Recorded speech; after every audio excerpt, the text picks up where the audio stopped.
Good afternoon, everyone, and welcome to today's Food for Thought seminar. My name is Niall Grieve from the Food for Thought team. First, some housekeeping information. This seminar is being recorded, and as this is a team live event, you can't unmute yourself or come on camera, but you can ask any questions on the Q&A section to the side, and we'll cover these at the end. We're always looking for recommendations of speakers to invite, so if you have any suggestions, then please let us know at our email address at foodforthought@food.gov.uk, which I'll pop into the chat now in a second. It is my pleasure to introduce today's speaker, Dr. Bethan Mead. Dr. Mead is an FSA Research Fellow in the Department of Psychology at the University of Liverpool. She has over a decade of research experience in human health, food, and the food system, and has worked across academia, industry, and the third sector. With that, I'll hand it over to Dr. Mead to discuss the topic of UK consumer perceptions of urban grown food. That's great, thank you guys. Check you can hear me okay. So thanks very much. I'm Dr. Bethan Mead. Please feel free to just call me Beth, and I'm a Psychology Research Fellow at the University of Liverpool, also working with the FSA. My research focuses on consumers' perceptions of urban grown food, and today I'd like to talk about how urban grown food might be beneficial for consumer health, sustainability, and food system transformation. I'm going to start off quite general, talking about our food system and why we need to transform it and what the issues might be before we go into urban grown food itself. And then I'm going to present some new hot off the press data that's not actually been published yet, but has just been collected in the last couple of weeks that looks at UK consumer perceptions of this. So to start off, have a look at our current food system. So our current food system, the way we produce, process, transport, consume our food, is identified as a contributor to biodiversity loss, deforestation, drought, and environmental degradation. So in fact, in terms of damage to the climate and contributing to climate change, our food system is the second biggest contributor after the energy industry. In the UK particularly, we have an over-reliance on what we call just-in-time supply chains. So it's kind of where we move food in and right it before it's needed. And we have an over-reliance on imports for our food. We're not particularly self-sufficient as a nation. We import about half of our food, or 48% of our food. And doing so, it makes us vulnerable to shocks to the food system and supply chain fluctuations and disruptions, like the ones we saw during the 2020 COVID lockdown, or the early stages of that lockdown. Our food system also is contributing to damage at a societal and health level. It contributes to health inequalities and public health crises related to malnutrition and obesity.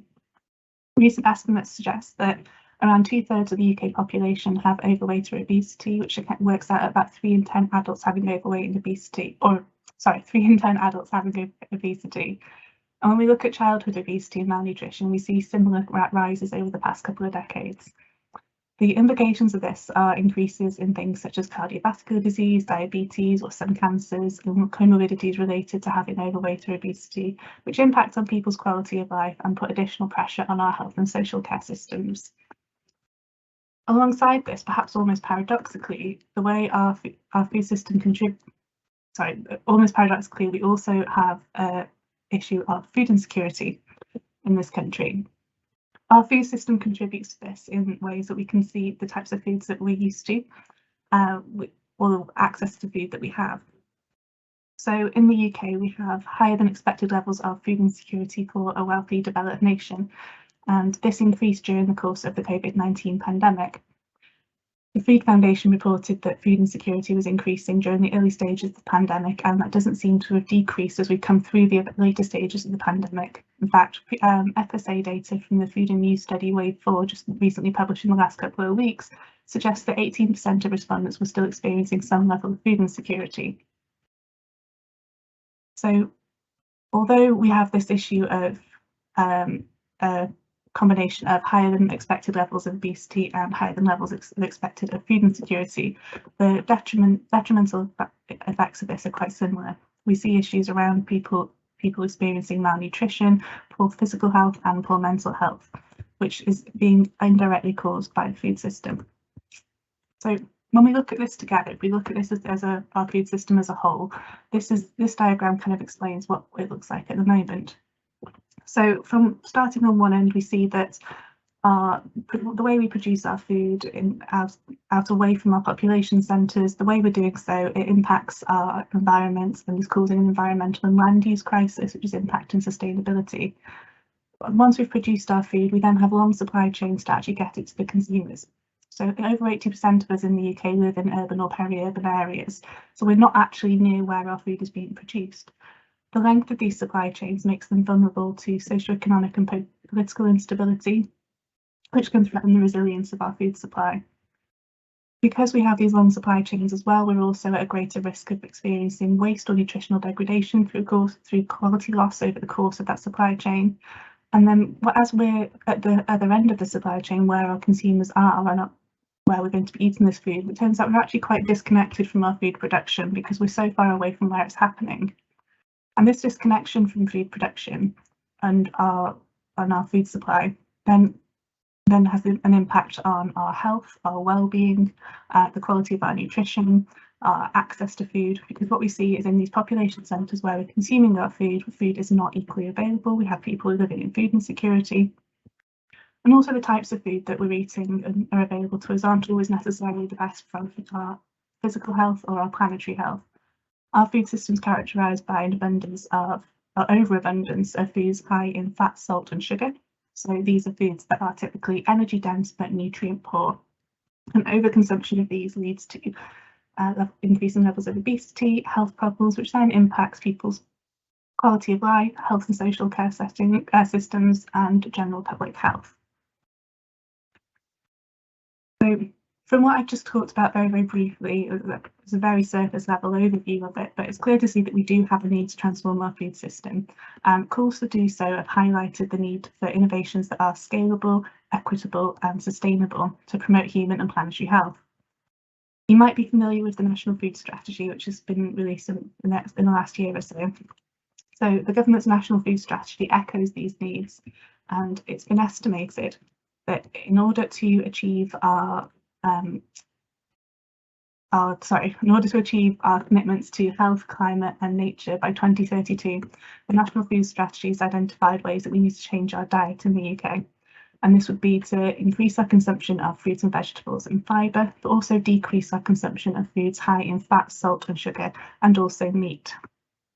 So now that we've set the scene for why our current food system needs to change and what the recommendations or what we need to do this are, I'm going to focus in on a potential option or potential way that we can contribute to this, which is the increase in consumption of fruits and vegetables. So as I mentioned at the start, my research is about urban grown food, and urban grown food isn't particularly anything new. When I'm talking about urban grown food, I'm talking about urban horticulture or urban agriculture. So this is growing fruits and vegetables in urban or peri-urban, suburban areas. And I guess although this isn't anything new, the reliance on urban agriculture or urban food growing, it's been something that's been historically relied upon in food crises such as World War II and the Victory Gardens, and the push to grow your own or reintroduce small-scale growing in population centres. Despite this historical background, it's something that's recently been highlighted as having potential to contribute to food system transformation if we were to increase our use of it or upscale the amount of it we do in the UK. So when I'm talking about urban grown food, what might immediately come to mind would be potentially something like allotments, but in actual fact, it encapsulates quite a lot more than this. We're talking about growing at different scales, different heights, different levels of technology. So small-scale urban food growing could be growing in our households or at community level in community gardens, right the way up to large-scale commercial urban farms. We also consider ground-based methods with this, so this is sort of low technology food growing methods such as in gardens, green spaces, allotments, or also looking at vertical farming, which is something that's gained popularity in the last few years. So this would be stack farming, growing on facades of buildings. So you might have seen green walls popping up in construction developments, or even rooftop farming. There's a lot of space in our towns and cities on the roofs of buildings that is currently underutilised.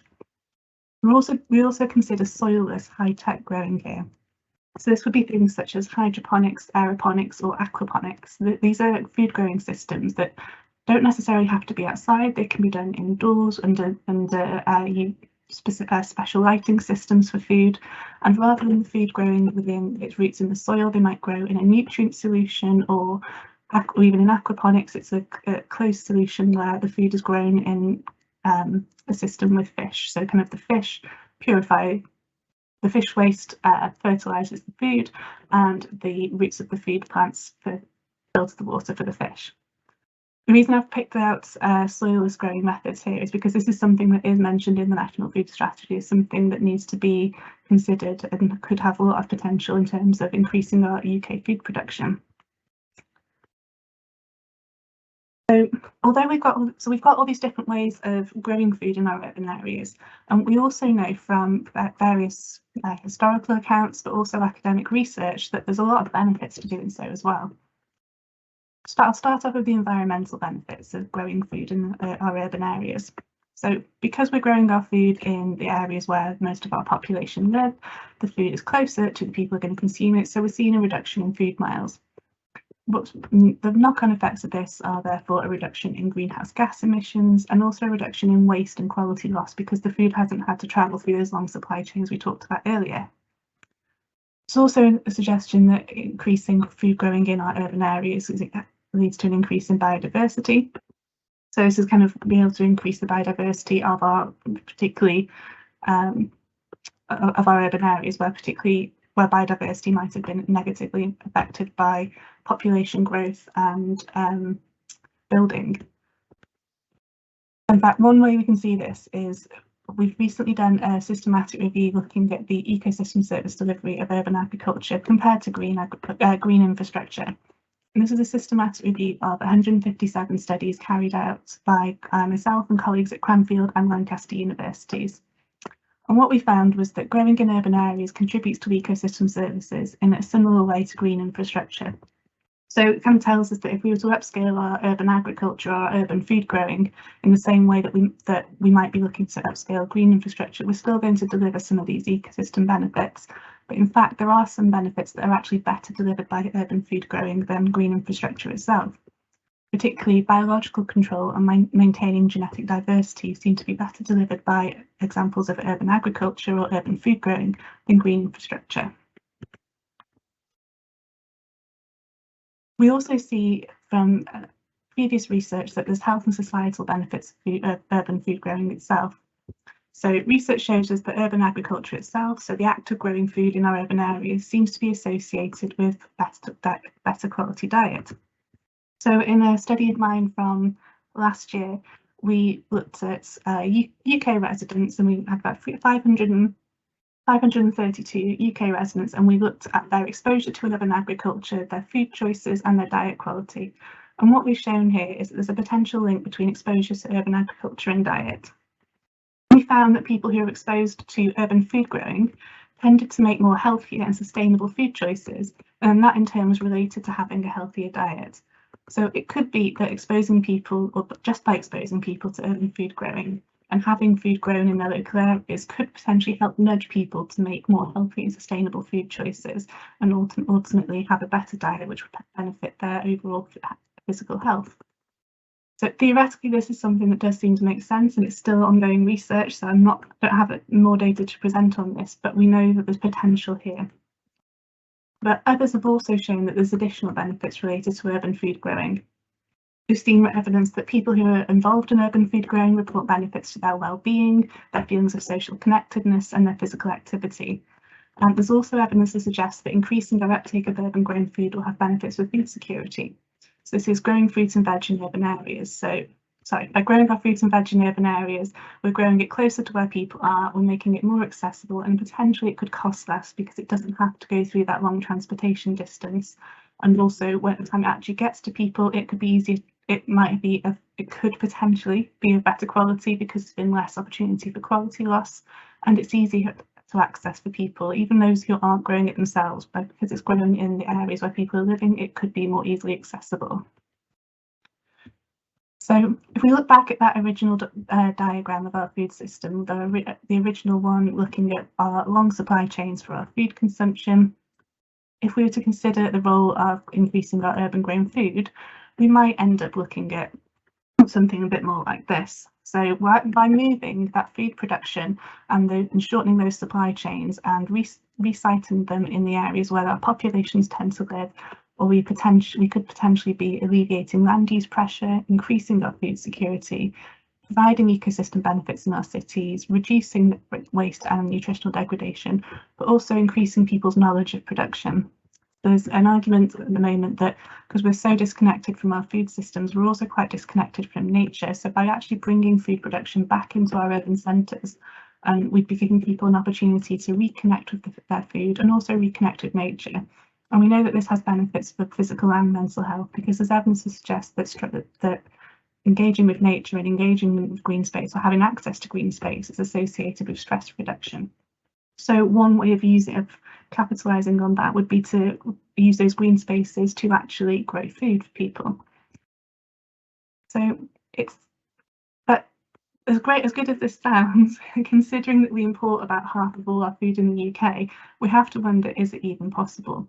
Could we even achieve this? And the answer is yes. So the UK we have enough land in our urban areas to support upscaling urban food growing. So some colleagues and I recently published an assessment of land use in the UK. So we looked at a national scale analysis of the productive potential of our urban green spaces. This was led by Lael Walsh at Lancaster, and we looked at all of the green spaces in our urban areas of the UK. So this would be everything from private gardens to sports fields to local council lands.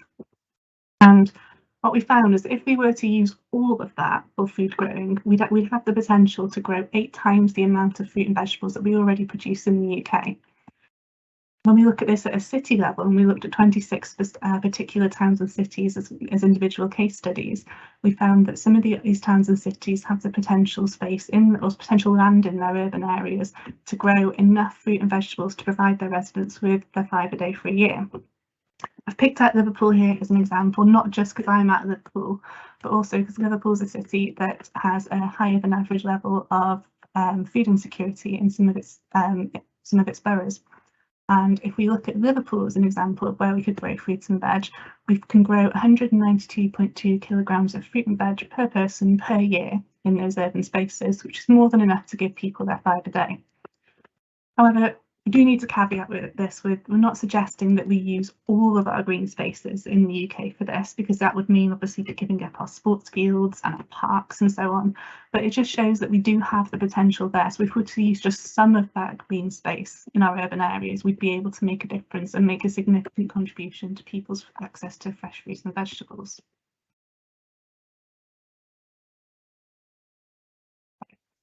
So we know that we have the space to do it. And we know that it has benefits, but would it actually work? Well, a recent meta-analysis that's just in press at the moment seems to suggest that we could actually see greater yields for urban grown food than we do for conventionally grown food. So we've shown that just because we've got this meta-analysis shows that not only do we have the space, but the different production methods used in urban food growing could actually help us grow more food. So in this meta-analysis, we considered 200 studies reporting over 2,000 crop yields from urban food growing and compared them to FAO estimates of yields for different types of foods.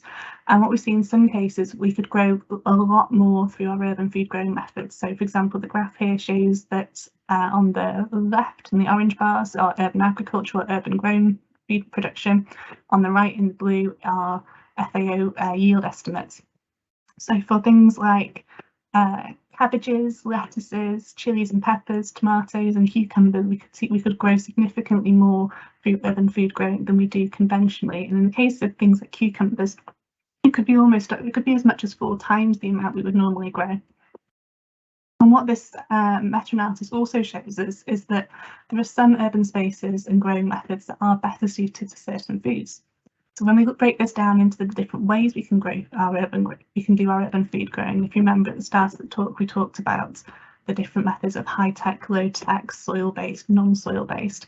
We see that for something like, for example, tomatoes, when we use a hydroponic system, which is rather than a soil-based system, the yields are even higher. So it could be that we need to then adapt our urban food growing methods to the types of food. That all sounds great, and we clearly do need to change our food system, and urban grown food could be something that contributes to it. We know that it has benefits for the planet and people's health, and increasing food security and improving people's access to fresh fruit and vegetables. But one of the key questions is, would people accept it? Would the UK consumer accept, try, eat and buy urban grown food? So in order to be able to achieve those benefits and realise that potential, consumers need to be confident in the safety and the quality of urban grown food and be willing to engage with it and include it in their diet. So this is what the next stage of my talk is going to be about, and this is the research that I've been doing over the last year or so to actually look at what do consumers think of this and what are the issues, if any, that we need to overcome in order to increase their acceptance. So when we look in general at the literature, we see that there's a bit of a mixed perception of consumer acceptance of urban grown foods. So some research has reported that some consumers report positive opinions of urban grown foods. This could be that it tastes fresher, they perceive it as fresher or tastier, and they acknowledge the reduction in food miles and think this is a positive element of the food. Negative perceptions do persist though, and these seem to be related to fears around contamination or pollution. But we also see quite a lot of skepticism as well, with some studies reporting that consumers think it's artificial, they don't quite believe the sustainability benefits, or they're just a bit unfamiliar and a bit wary of it, which is understandable. So what we wanted to do next was look at how do consumers perceive urban grown food? So how do we then kind of look at this overall, and what are the barriers to people's level of acceptance of it? And furthermore, is there an influence of the method used or individual participant demographics that would influence somebody's level of acceptance of it? So we recently completed a rapid evidence review. So this is a literature review where we're looking at the different level research papers that were looking at people's perceptions or opinions of urban grown food. We considered papers that looked at food growing methods in particular, so particular methods such as hydroponics, the food itself, or just general urban food growing. And we also looked at high versus low tech food growing methods. We initially started with just under 4,000 results, which after title and abstract screening and going through the review process we ended up with 35 studies that were identified for inclusion, and we extracted data from these. So from these 35 studies, this represents just over 9,500 consumers' opinions. When we look at where the data were coming from, we see most of the research on this is coming from the USA or mainland Europe, and only one of those 35 studies actually used a UK sample, and it was a very small sample. It was a study of just 12 people. The majority of the research that we looked at were using things like cross-sectional surveys, so asking people's opinions in questionnaires, interviews with people where they actually asked people to describe their experiences and their opinions, or there are even a few that did what we call taste tests. This is where we might give somebody an item of urban grown food, so actually give them some of the vegetables to eat and ask them for their opinion on the taste, the quality, the freshness, and so on. 11 of those studies looked at just the food itself, so urban grown food. 15 were focused on the methods of growing food, and 9 of them looked at both. And we see a bit of a mixture of whether we look at high and low tech food growing in these review findings. So 18 of the studies were specifically looking at high tech food growing methods. This is hydroponics, soilless growing, aquaponics. 10 were looking at low-tech food growing methods, so growing food in community gardens, home growing, people growing their own at home, or just growing in the soil or on the ground. And 7 were looking at just general urban food growing without being specific. As for the results, what we see is that consumer perception is generally quite mixed. So some studies reported just a general ambivalence in consumers, people not really having a strong opinion either way, whereas others reported a mixture of positive and negative responses from consumers. In 7 studies, 7 studies reported a positive reaction from consumers, with people saying that they perceived urban grown food as fresh, healthy, or tasty. Negative perceptions or negative responses did focus around those safety and contamination concerns, and we did also see some evidence of skepticism, with studies reporting that consumers were just a bit sceptical or not sure they believed that urban grown food could be beneficial for sustainability. When we look at what sort of things stop people or would make people less likely to be accepting of urban grown food, so those barriers, we see that these tend to fall into three main categories. So we've got the safety and contamination issue, also an unfamiliarity and wariness of it, so people who find that who are just not familiar with the idea of growing food in urban areas would tend to be a bit more wary of it. And we also see some concerns around naturalness, around the idea that if we're growing, the way of growing food in urban areas and the way we do it is just not natural because it's not grown in soil, it's not grown in our fields, it's not what we're used to. We also saw a distinction in the methods of production here. So when we separated out in terms of high versus low tech, the types of things that made people a bit unsure or not or less accepting of it changed. So when we look at specifically low tech growing methods, or soil-based, ground-based, community garden-based growing methods, the things that would make people have concerns around urban grown food seem to be related to contamination. So things such as, is the soil contaminated? Is there air pollution because it's an urban area? However, when we look at high-tech methods, this is slightly different. So we tend to see issues around concerns for sustainability because there's a lot of energy usage that tends to go into producing food, especially with things like our hydroponic indoor systems, but also concerns around the unnaturalness and artificialness of growing food in these methods, growing food through these methods. So it's the idea that because, again, it's not in the soil, it's not natural, and there's something a little bit unnerving about it. We also looked at demographics of the people, of consumers, and we saw that people who were more motivated for health or sustainability were more accepting of urban grown food, and people who were younger reported being more affluent and reported having a higher level of education seemed to be more accepting than those who were older, reported being less affluent and reported having a lower level of education. So overall, for the evidence review, what we're seeing is this general mixed perception of urban grown food, and we've identified that contamination concerns, unnaturalness, and specific demographic factors need to be addressed as they seem to be related to barriers to acceptance. However, as I mentioned, this was a rapid review, so it doesn't tell us very much about the underpinning mechanisms behind acceptance. And when we looked at where the studies came from, only one, as I mentioned, was from the UK. This is very much a global perspective. So what does this mean for the UK consumer? So that was what we've done next. So this is the data that I'd like to talk a little bit more about. This is the data that we've just collected in the last few weeks. So we looked at the patterns of acceptance patterns of perceptions in UK consumers.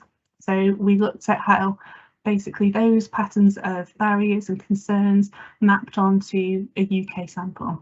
So we've identified that things that might influence the acceptance of urban grown food are related to familiarity, contamination, sustainability, and socioeconomic status or participant demographics.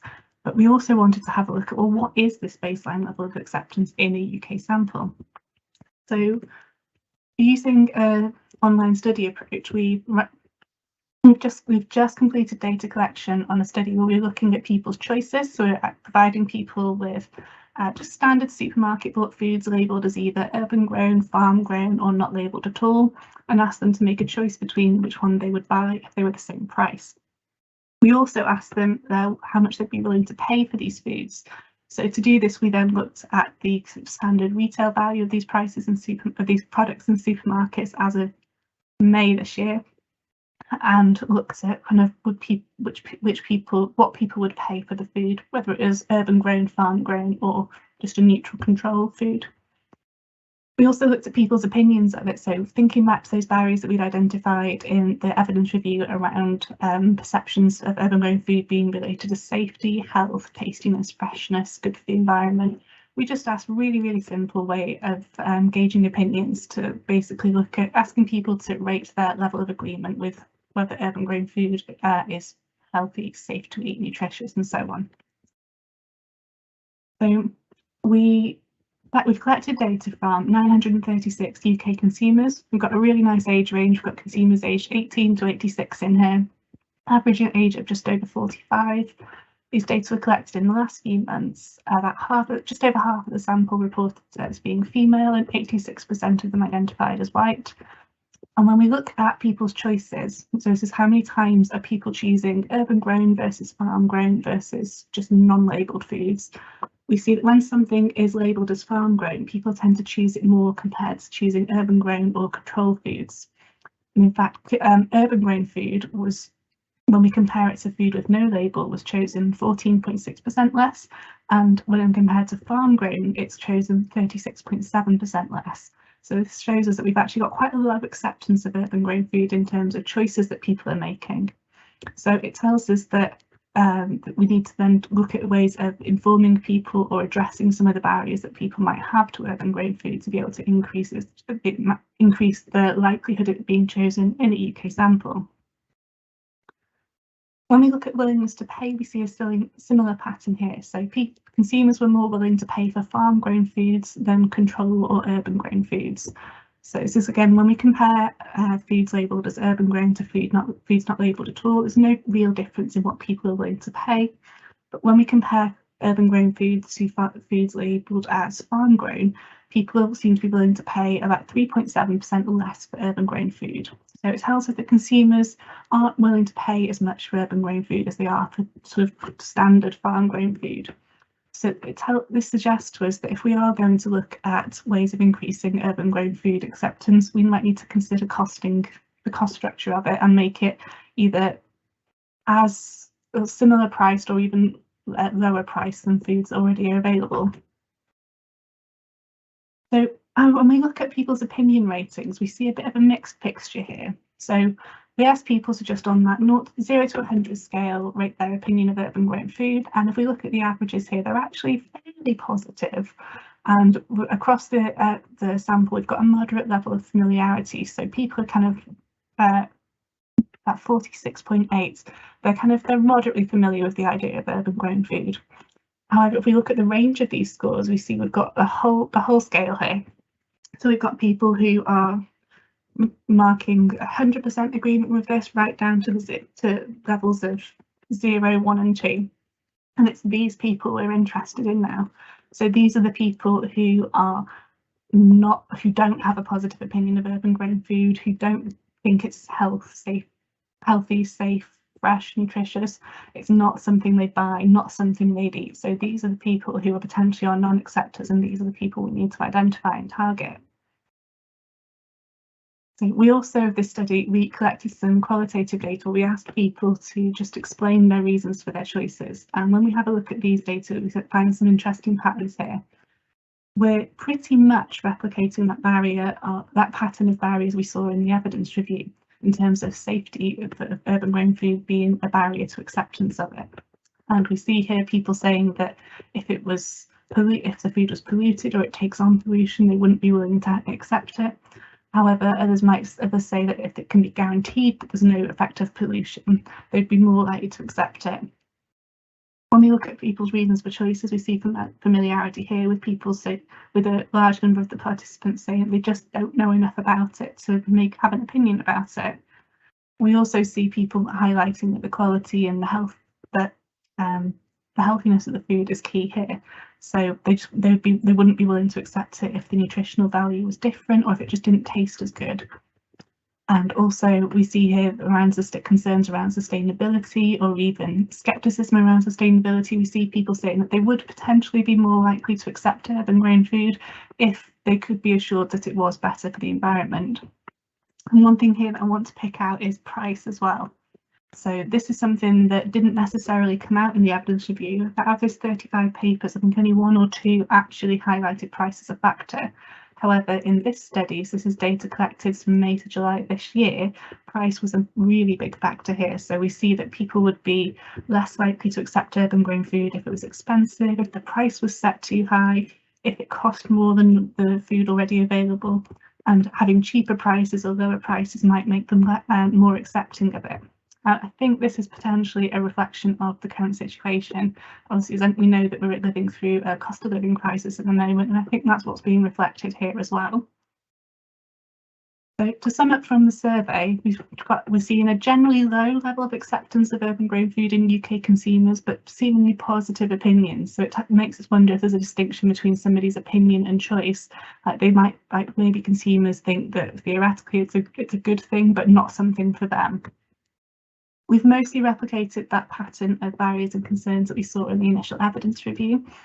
We saw the same level of concerns around safety, quality, sustainability and taste being related to lack of acceptance, but price was more prevalent in this data than the review. As I mentioned, potentially a reflection of the current situation in the UK. The next steps for us are going to be to look at the demographic and psychological predictors of acceptance, so whether somebody's general opinions around safety, around sustainability, technology and health, or just general openness to new things, new foods, new technologies, if that predicts their level of acceptance. But overall, what this study tells us is a fairly low baseline point for acceptance of urban grown food in the UK, but we've also been able to identify barriers to address for our non-acceptors. So we're looking at opportunities. Where does this leave us?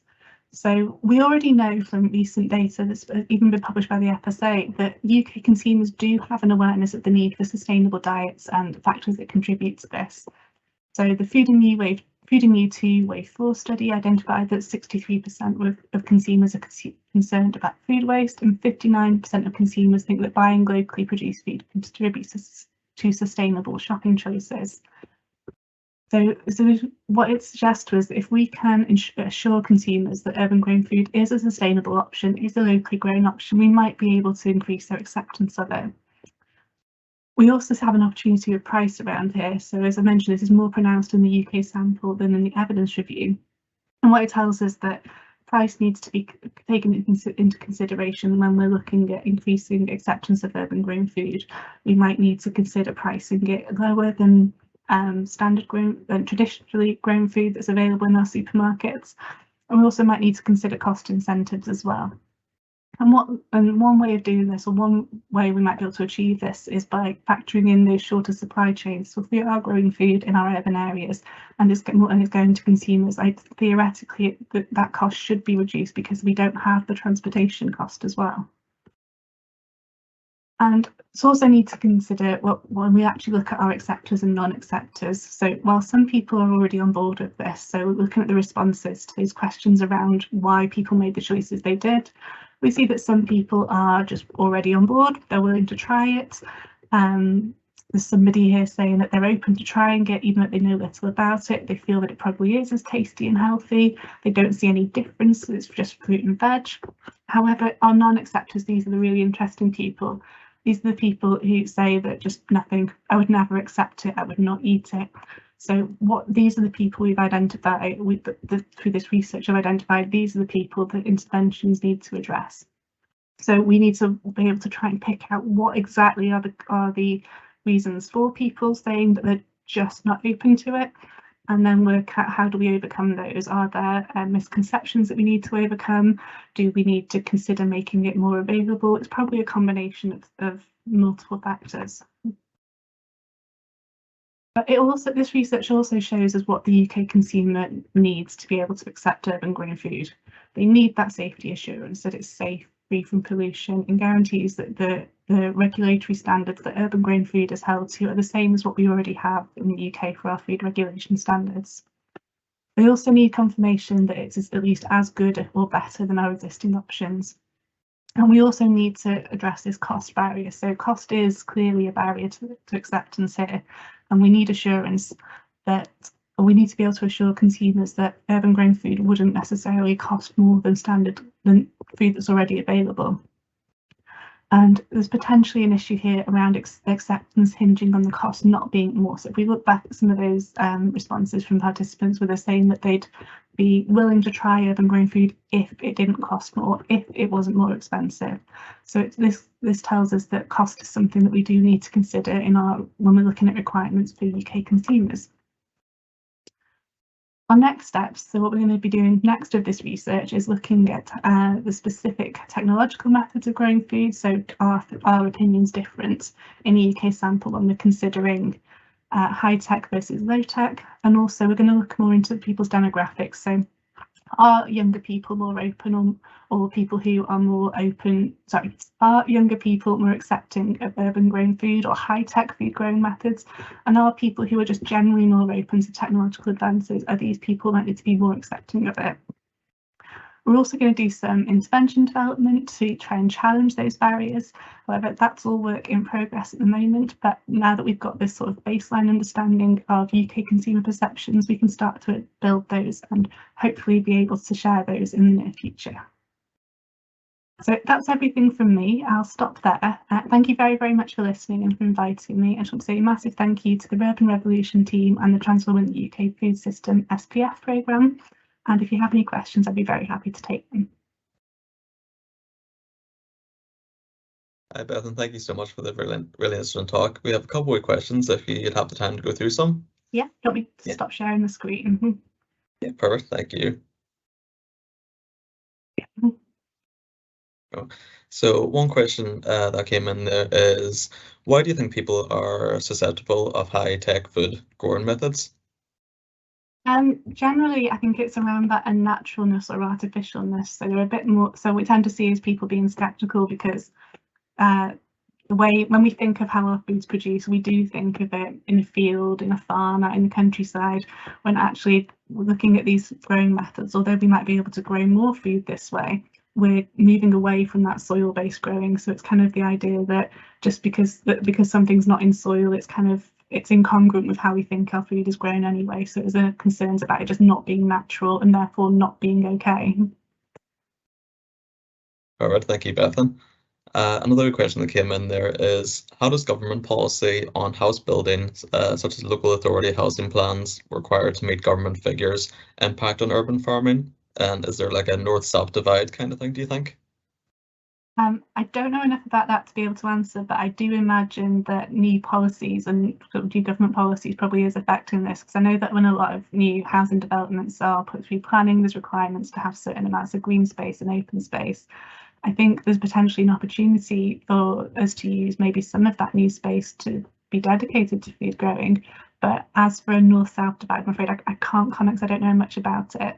But I know that it's something that has been raised by colleagues I've worked with through various food growing organisations, and they want to try and get onto the local authority radar, but it's something that should be considered. All right, thank you so much, Bethan. Another question is, might concern about urban food differ for indoor production versus food grown potentially contaminated urban soil and air? Sorry, should you repeat the question? I didn't quite catch that. Your grant. Might there be concern about urban food differ for indoor production versus food grown in urban soil and air? So kind of outside versus inside? Yeah, potentially. So those sort of concerns that people report are different based on one or the other. There's issues around concerns around growing food indoors having issues around energy usage or hygiene, whereas stuff outside there might be kind of concerns around the soil pollution.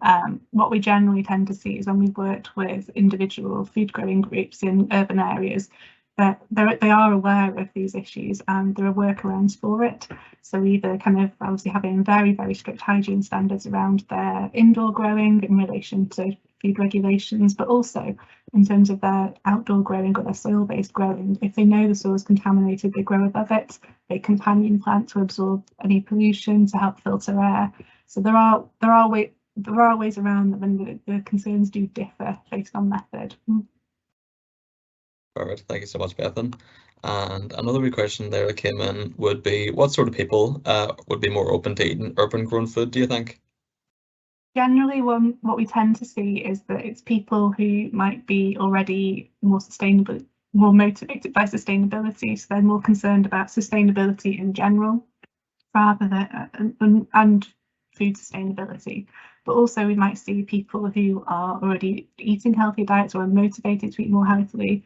But also when we look at different psychological traits related to people's willingness to try urban grown food, it makes sense that we'd expect to see more openness and more willingness in people who are generally more open in terms of personality. They might be more willing to try new foods. They might be more willing to engage with new technologies or embrace new technologies.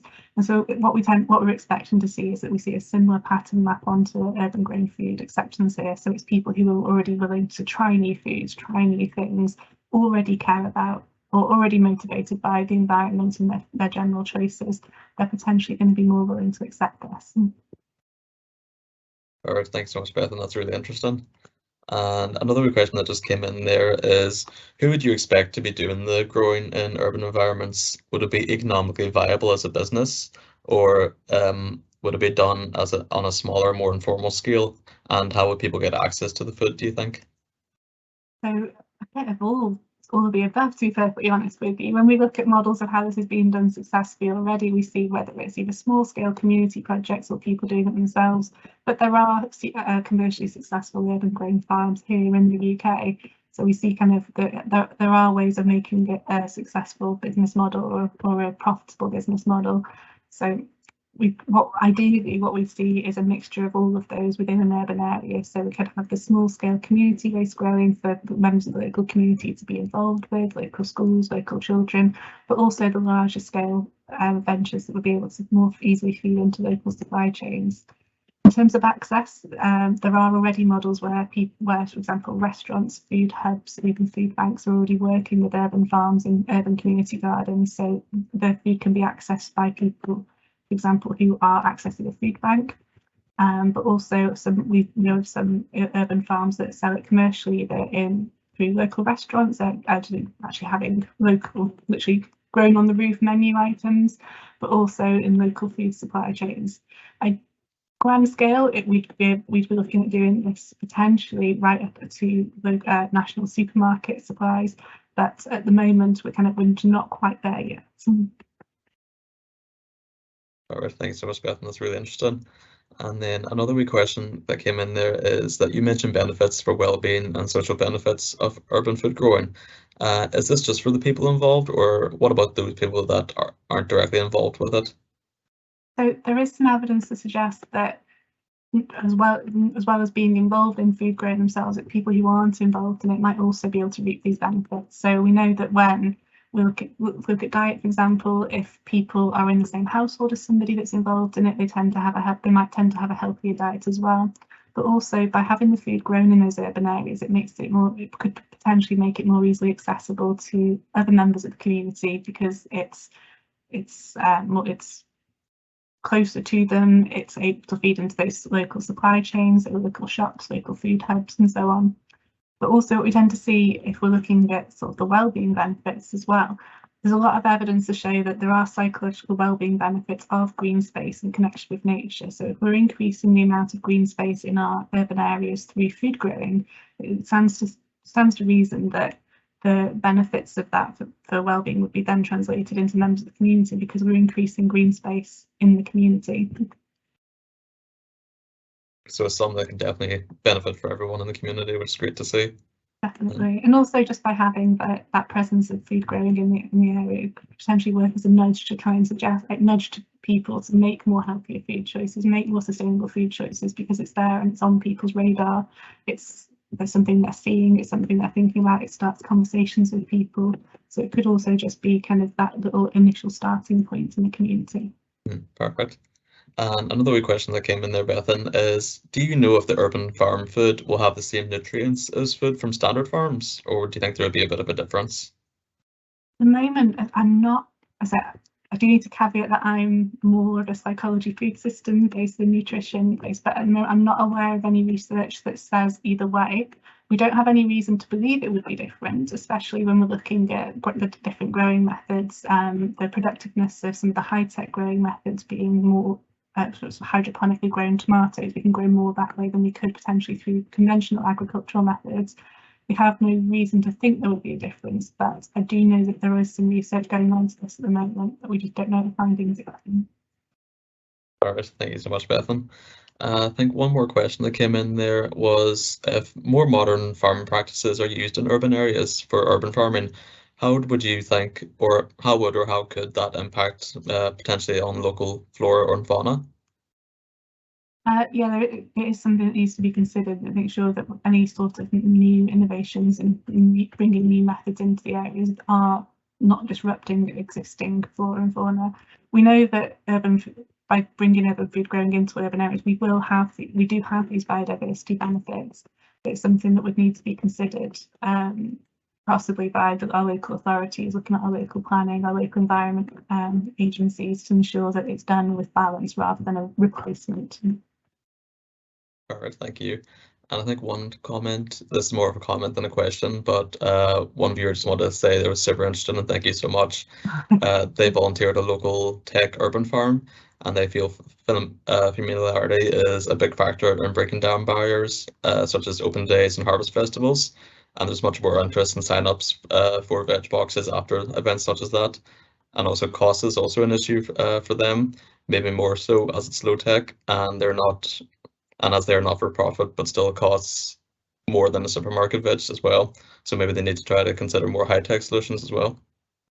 Potentially, that I'm not in a position to say that one would cost more or less than the other. That's really, really interesting to hear and really positive to hear. I do some work with the Liverpool Food Growers Network, and we've been running a series of open days as well with community gardens as well. So we do see a similar thing to what this person's just mentioned, that once we've got those open days and that engagement with the community, it helps break down those familiarity barriers and does get people more just more interested as well. Perfect. Thank you so much, Bethan. I think that's all the questions we got in there. So I just want to thank you on behalf of the Food for Thought team for a really interesting talk, and on behalf of the entire FSA, it was really appreciated. Hey, thanks very much for having me.